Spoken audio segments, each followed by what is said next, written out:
Neste mandato autárquico, pelo terceiro ano consecutivo, debruçamo-nos sobre o estado do município, debate que, na nossa perspectiva, muito dignifica a democracia local.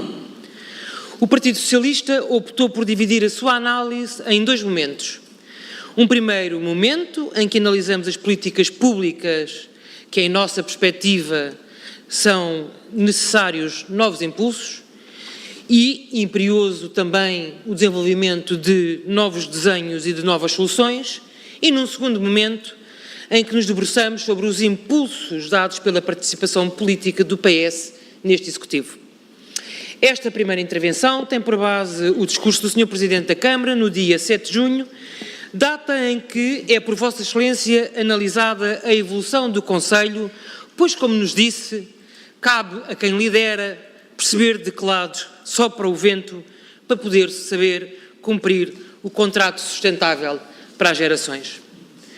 No seu discurso, pese embora se note um tom depressivo quando analisa os dias de hoje e as expectativas que a comunidade tem, também é verdade que se debruça sobre as gerações de políticas públicas nas áreas mais relevantes no nosso Conselho, deixando elogios ao governo de António Costa, governo do Partido Socialista. Mas nesta sua intervenção, não podemos deixar de reparar a avaliação que é feita sobre educação. Afirmou: os sonhos que os pequenos têm não podem ter menos valor do que os sonhos dos mais afortunados. Por acreditarmos nestas palavras, transformámos o panorama de Oeiras em matéria de educação. É então, Sr. Presidente, a altura de recordar a aprovação da revisão da Carta Educativa, que também defendemos no nosso programa.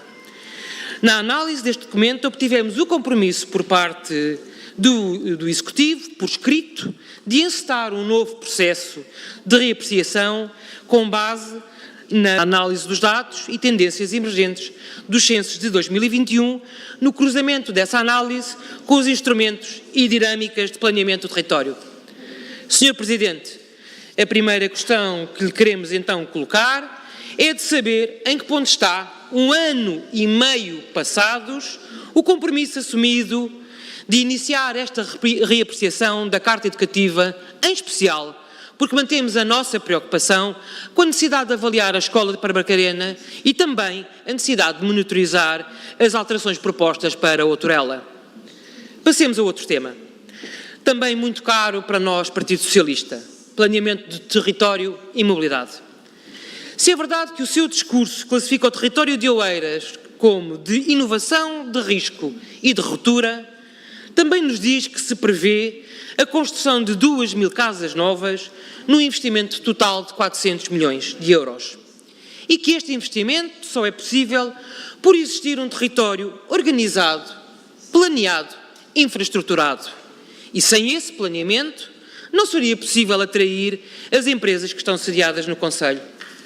Reconhecemos, claro, que a estratégia de captação das empresas foi fundamental para garantir receitas elevadas nos impostos que o município hoje recebe.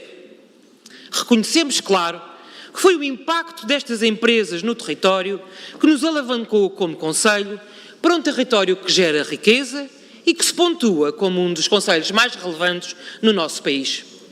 Mas não podemos deixar de notar, Sr. Presidente, que o seu discurso de dia 7 de junho não tem uma palavra sobre a estratégia de mobilidade prosseguida nos últimos 40 anos. Estratégia essa, Sr. Presidente, que não foi capaz de nos trazer o metro ao território, ao contrário daquilo que aconteceu em concelhos limítrofes que insistiram. Não refere nenhuma preocupação com a resolução dos problemas que todos vivem no Conselho, que, segundo dados do Plano de Mobilidade do nosso Conselho, recebe mais de 250 mil viagens por dia para trabalho, sendo 50% destas viagens de curta distância, o que significa que pelo menos estas poderiam ter outro meio de mobilidade que não o automóvel, houvesse mais soluções. E ainda o facto de não haver nenhuma referência às infraestruturas necessárias para garantir a fluidez nas horas de ponto. Não refere, por exemplo, que ao aprovar a ARU e a ORU de Barcarena, solução tão necessárias para a reorganização da mobilidade nesta zona, só será eventualmente realizada no segundo semestre de 2028. Mas não refere nada sobre as construções dos eixos estruturantes da VLS ou da VLN, vias fundamentais para melhorar a mobilidade do nosso concelho, como aliás se constata no plano de mobilidade em vigor. Sr. Presidente, certamente por lapso, estes temas não foram referidos no discurso mais importante na vida política do nosso concelho.